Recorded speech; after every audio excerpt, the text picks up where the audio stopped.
สวัสดีครับ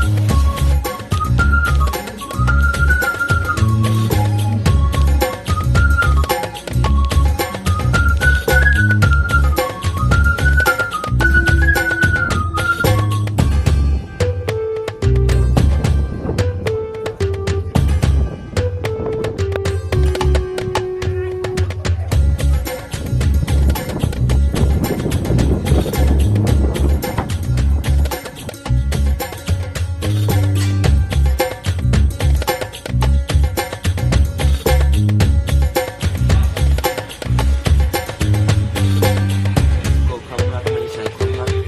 แต่อยากจะรักทำไมต้องผิดพี่ครับคิดอะไร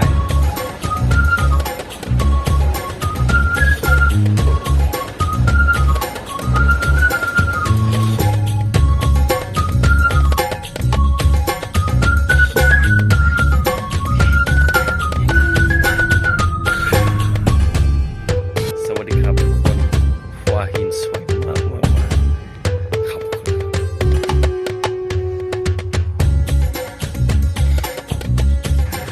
Hey man, do you have a cigarette? Oh, thanks. I'll give you one. วันนี้กินอาหารเช้าเยอะเกินไป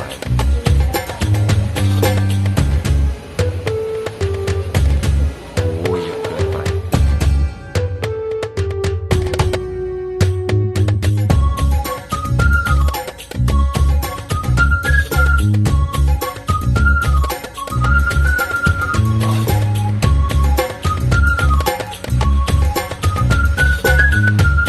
ร้อน